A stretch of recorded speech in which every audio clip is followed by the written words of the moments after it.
Relatos do coveiro no cemitério. O coveiro, Antônio, era um homem de poucas palavras, mas o brilho em seus olhos revelava segredos sombrios.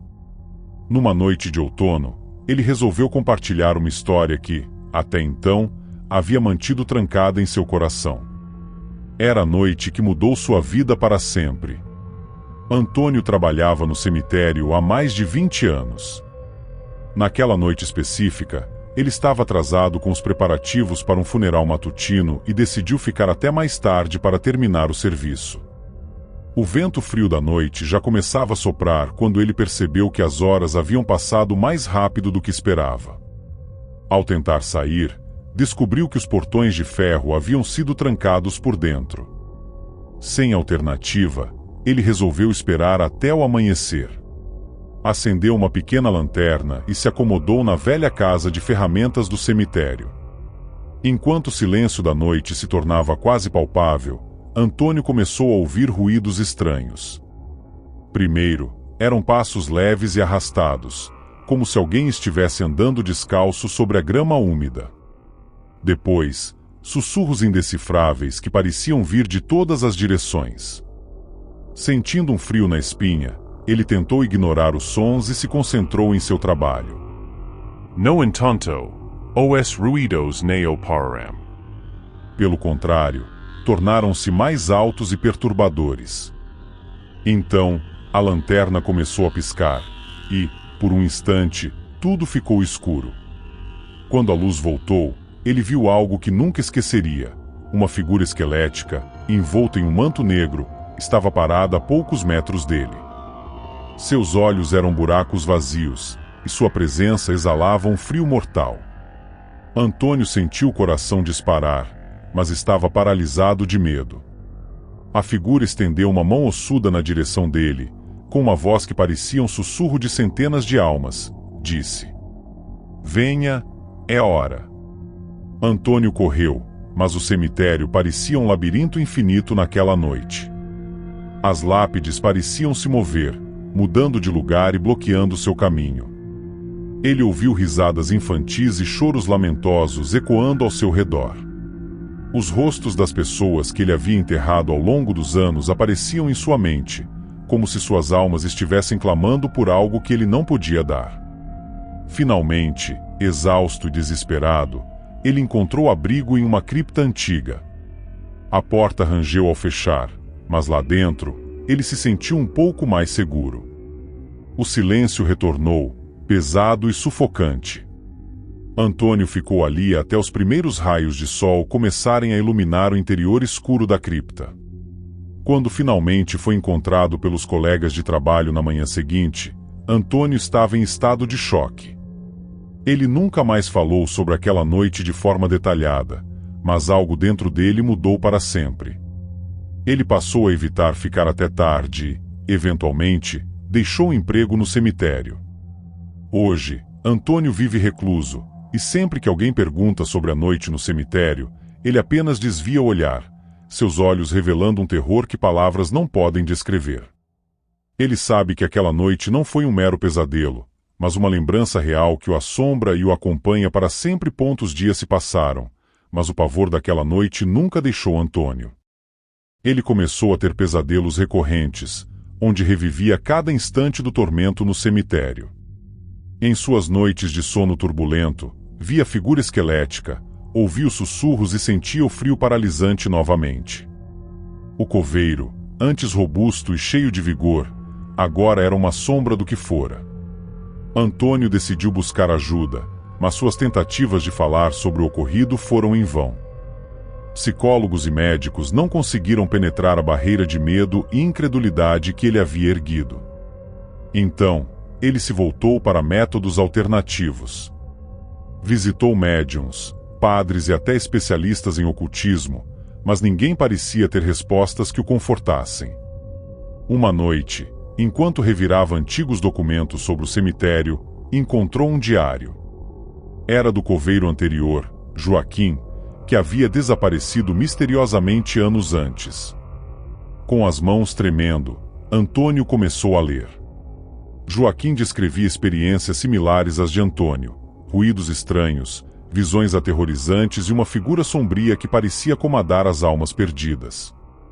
Em uma das últimas entradas do diário, Joaquim mencionava uma maldição lançada sobre o cemitério por um antigo morador da cidade, que havia sido injustamente condenado e enterrado ali.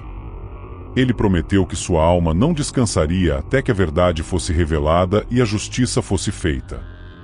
Intrigado e desesperado, Antônio decidiu investigar a fundo. Descobriu que, décadas atrás, um homem chamado Sebastião havia sido acusado de bruxaria e executado. Seu túmulo, sem marcação, estava perdido em algum canto do cemitério. Com a ajuda de um antigo mapa e algumas indicações do diário, Antônio começou a procurar o túmulo de Sebastião. Ele sabia que precisava fazer isso durante o dia, mas algo compeliu a continuar mesmo quando o sol começou a se pôr. Ao cair da noite, ele finalmente encontrou um local que parecia corresponder às descrições. Com uma pá, começou a escavar. Cada golpe na terra parecia ecoar no silêncio mortal do cemitério. Quando sua pá encontrou algo duro, Antônio desenterrou uma caixa de madeira, deteriorada pelo tempo.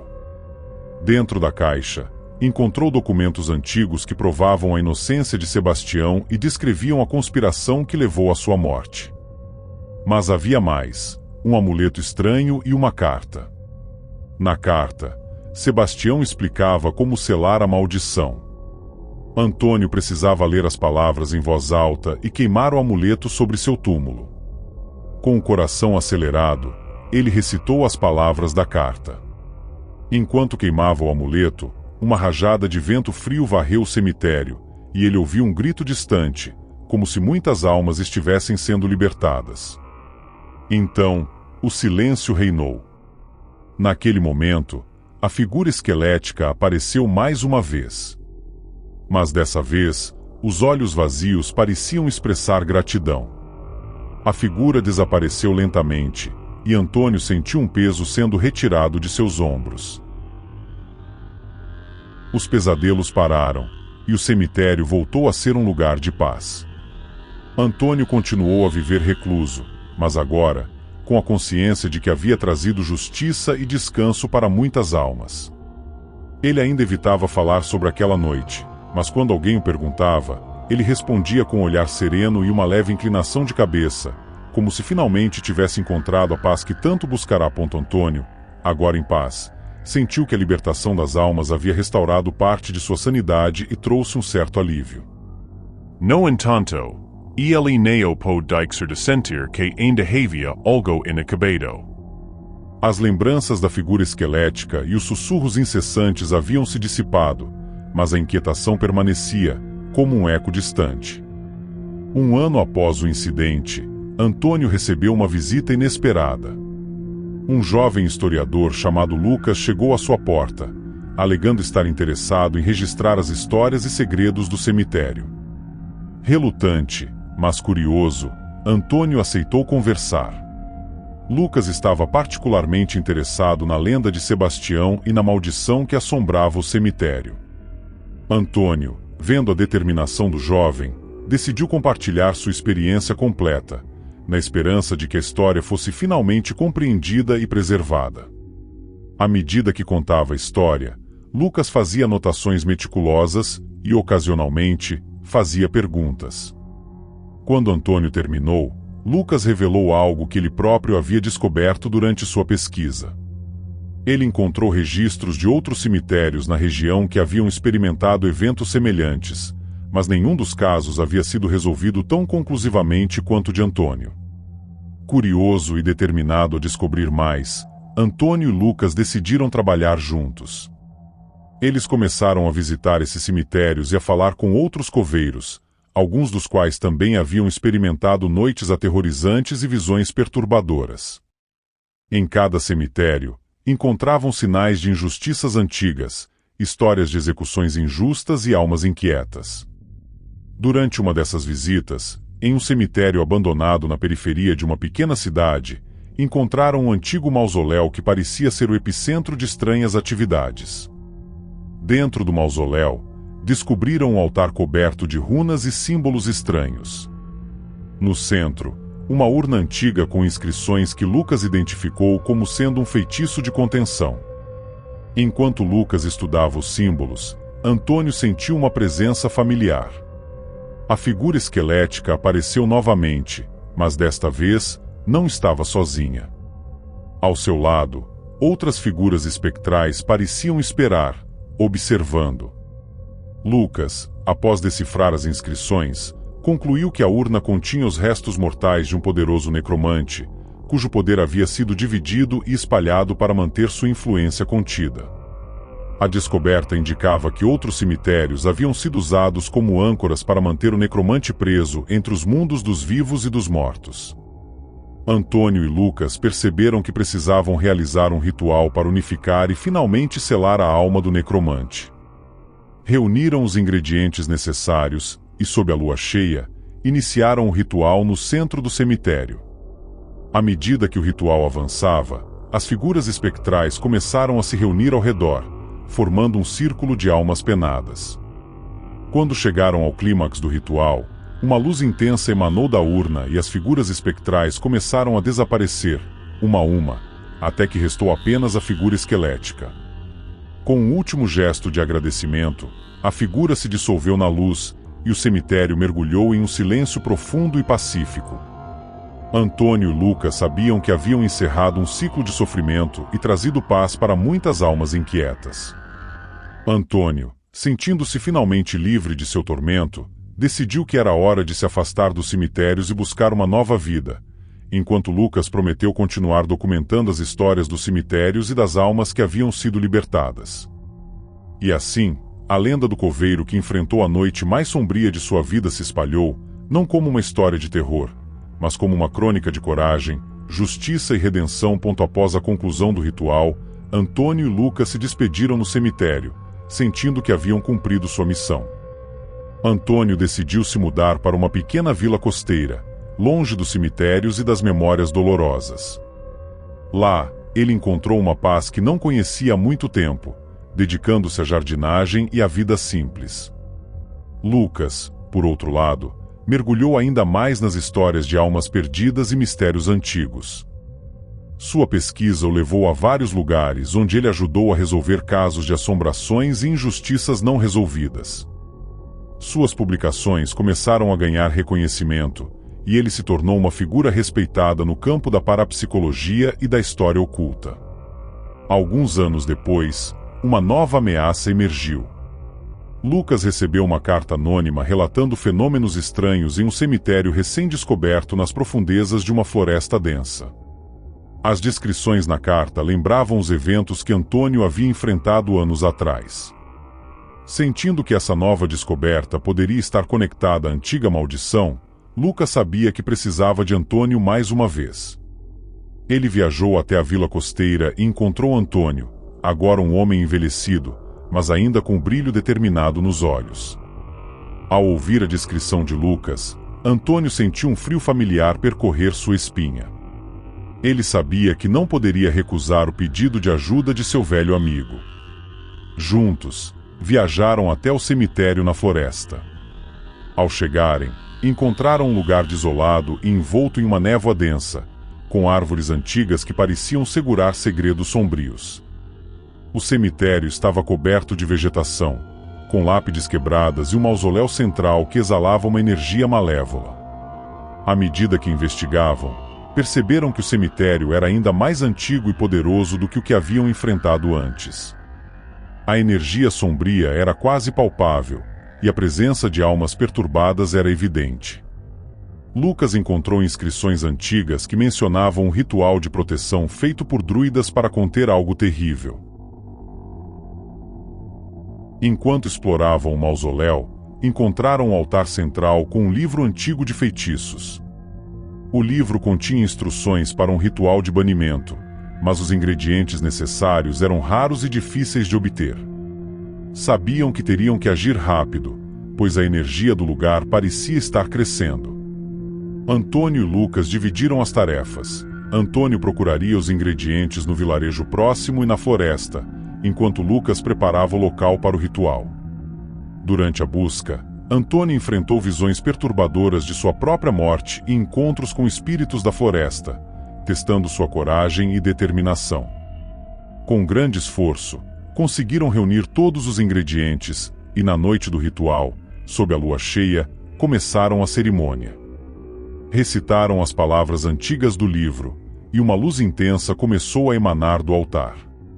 As sombras ao redor deles começaram a se contorcer e gritar, enquanto o poder do ritual crescia.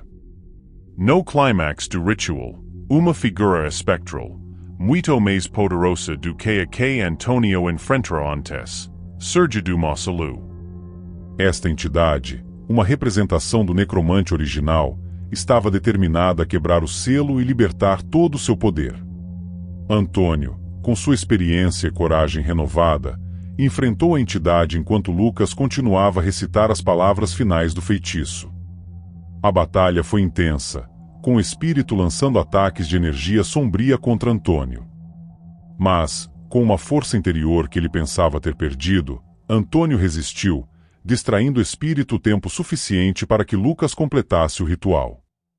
Com as palavras finais, uma explosão de luz envolveu o cemitério, purificando o lugar e selando definitivamente a alma do necromante. Exaustos, mas vitoriosos, Antônio e Lucas deixaram o cemitério sabendo que haviam evitado uma catástrofe ainda maior. Antônio retornou à sua vida tranquila, finalmente em paz, enquanto Lucas continuou sua jornada, agora com um respeito ainda maior pela coragem e pela força de seu amigo.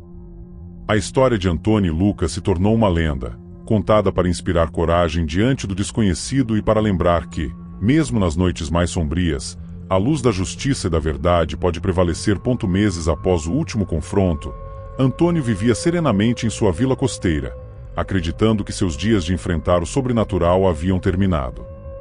Entretanto, Lucas, agora renomado por suas pesquisas e exorcismos, não conseguia afastar a sensação de que algo ainda estava por vir. Certa noite, Antônio teve um sonho perturbador. Ele se encontrava novamente no cemitério da floresta, mas desta vez, algo diferente acontecia. A figura espectral do necromante aparecia, mas em vez de atacar, ele apontava para um antigo símbolo druida, parcialmente destruído, gravado em uma rocha. Antônio acordou em um sobressalto, sentindo que esse sonho não era uma mera lembrança, mas um aviso. No dia seguinte, Lucas chegou à vila de Antônio, trazendo notícias inquietantes. Diversos locais históricos ao redor do país haviam relatado atividades paranormais intensas e inexplicáveis. Ambos perceberam que havia uma conexão entre o sonho de Antônio e os novos eventos. Decidiram voltar ao cemitério da floresta. Ao chegarem, encontraram o símbolo druida do sonho de Antônio. Lucas, com seu conhecimento em runas antigas, reconheceu que o símbolo era parte de um feitiço de proteção maior, criado pelos druidas para conter um mal antigo e mais poderoso do que qualquer coisa que haviam enfrentado antes. Enquanto investigavam, descobriram uma série de túneis subterrâneos sob o cemitério, escondidos por séculos. Esses túneis eram antigos e cheios de armadilhas, destinados a proteger ou aprisionar algo muito perigoso. Com coragem renovada, decidiram explorar os túneis, cientes dos riscos que corriam. Dentro dos túneis, encontraram uma série de câmaras, cada uma mais perturbadora que a anterior. Em uma das câmaras, encontraram escritos antigos que revelavam a história de um poderoso artefato, o Coração da Escuridão, que havia sido dividido e escondido em diferentes cemitérios para impedir que seu poder fosse usado para o mal. Antônio e Lucas perceberam que os eventos paranormais recentes eram causados por tentativas de reunir os fragmentos do Coração da Escuridão. Sabiam que precisavam agir rapidamente para impedir que alguém, ou algo, conseguisse completar essa tarefa. Guiados pelos escritos, viajaram a outros cemitérios mencionados nos textos antigos. Em cada um, enfrentaram desafios sobrenaturais e entidades que guardavam os fragmentos do artefato. A jornada foi perigosa, mas seu vínculo de amizade e a experiência acumulada os ajudaram a superar cada obstáculo. Após reunir todos os fragmentos, voltaram ao cemitério da floresta. Lá, encontraram um pedestal antigo, onde o coração da escuridão deveria ser destruído. No entanto, antes que pudessem realizar o ritual, a figura do necromante apareceu novamente, mais poderosa do que nunca, alimentada pelos fragmentos do artefato. A batalha final foi feroz. O necromante usou todo o seu poder sombrio para tentar deter Antônio e Lucas, mas eles, armados com conhecimento dos druidas e a força de sua amizade, lutaram com todas as suas forças. Lucas usou o livro de feitiços antigos para recitar um poderoso encantamento de banimento, enquanto Antônio, com uma coragem inabalável, enfrentava o necromante diretamente. No clímax da batalha, Antônio conseguiu distrair o necromante o tempo suficiente para que Lucas completasse o encantamento. O coração da escuridão começou a brilhar intensamente, e uma onda de luz purificadora envolveu o necromante, que gritou em agonia antes de desaparecer para sempre. Com o necromante destruído e o coração da escuridão finalmente selado, o cemitério e os outros locais afetados voltaram à paz. Antônio e Lucas, exaustos, mas vitoriosos, sentiram que seu trabalho estava finalmente concluído. Antônio retornou à sua vida tranquila, sabendo que havia encontrado uma verdadeira redenção. Lucas continuou suas pesquisas e aventuras, sempre lembrando de seu amigo e das batalhas que enfrentaram juntos. A história de Antônio e Lucas se tornou uma lenda épica, inspirando gerações a enfrentar o desconhecido com coragem e a nunca desistir, mesmo nas noites mais escuras. Eles provaram que, com amizade e determinação, até os maiores desafios podem ser superados e que a luz da justiça e da verdade sempre prevalecerá.